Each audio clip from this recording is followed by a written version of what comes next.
BFM Business, Intégral Placement, 10h midi, 100% placement. Et on va vous proposer de diversifier un petit peu vos placements avec le monde du vin. On accueille Angélique de Langsin. Bonjour Angélique. Bonjour Cédric. Merci de nous avoir rejoint, directrice générale déléguée d'Ideal Wine. C'est la rentrée, c'est le mois de septembre et inévitablement pour beaucoup d'ailleurs, vous l'avez peut-être déjà vu fleurir dans vos boîtes mail et autres, c'est la foire au vin. C'est crucial pour les ventes, c'est ça ? C'est un moment très très fort effectivement. Au-delà d'ailleurs des foires au vin, c'est vraiment toute la fin de l'année qui s'ouvre, sur laquelle s'ouvre une période qui est stratégique pour les ventes et qui va durer jusqu'à Noël, que ce soit pour la vente traditionnelle. Alors sur la grande distribution l'année dernière a engrangé à peu près 500 millions d'euros de vente de vin sur la seule partie opération foire au vin.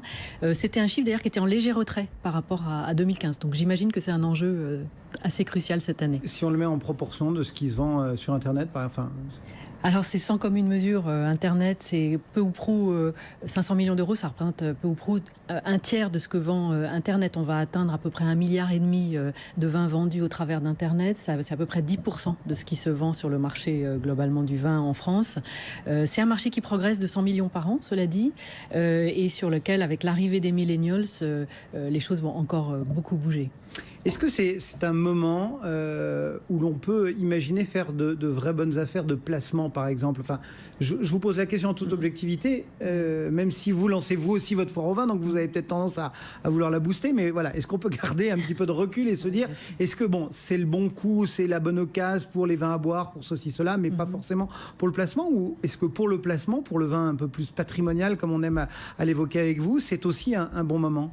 Alors c'est un grand moment d'achat, déjà dans une perspective de boire les vins et de remplir sa cave de bonnes bouteilles. C'est vrai qu'il existe aussi des opportunités pour l'investissement, si on veut se situer sur cette perspective-là, à condition de respecter toujours des critères assez traditionnels qu'on a déjà eu l'occasion d'évoquer. Le premier, c'est le millésime de garde. On sait à quel moment on va acheter le vin, on ne sait pas à quel moment on va pouvoir le revendre pour en tirer une plus-value.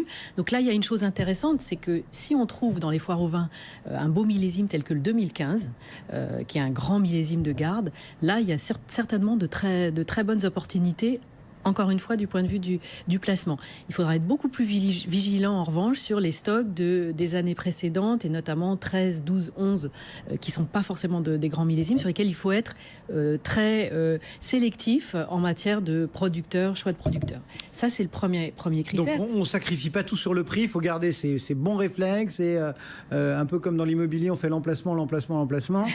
Sur le vin aussi, on ne perd pas la tête avec la valse des étiquettes. Absolument. Le prix est quand même un critère qu'il faut évidemment suivre de très près. Ce qu'on vous annonce comme la promo du siècle, il va falloir comparer ça, regarder. On a maintenant suffisamment d'outils à disposition pour faire des comparatifs de prix. Sur les millésimes un peu plus anciens, notre cote est vraiment très référente aujourd'hui. Donc il y a vraiment des choses qu'il faut comparer. Et puis il faut aussi faire très attention à la notation de ces vins. Un vin qui aura été plombé par un grand dégustateur verra ses chances de valorisation vraiment. Oui, mais on avait la référence et elle est presque plus là. Alors Robert Parker, il est pas mort et il est encore moins enterré.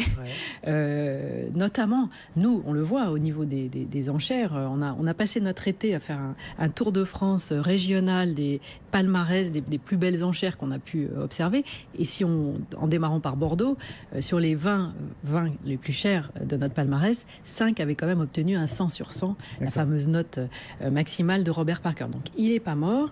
En revanche, aujourd'hui, ce qui est beaucoup plus sain, c'est qu'on a plutôt un consensus qui s'établit sur certains vins et qui établit à la fois... Il n'y a plus de maître étalon, on panache plus les différents... On panache, notamment avec le successeur de Robert Parker, Neil Martin, mais aussi les grands dégustateurs français que sont la RVF, Béthane et De Sauve, les grands dégustateurs anglo-saxons. Et aujourd'hui, voilà, pour déterminer le succès d'un vin, il y a vraiment un consensus qui s'établit.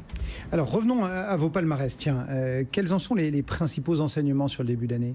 Alors on a un petit peu parlé de Bordeaux. Sur la Bourgogne, en fait, c'est toujours la prééminence absolue des grands vins de la Côte de Nuit. 15 des 20 vins de notre palmarès en sont issus. Donc c'est vraiment sur ceci qu'il faut vraiment essayer de jeter son dévolu, encore une fois en choisissant bien les producteurs et les millésimes.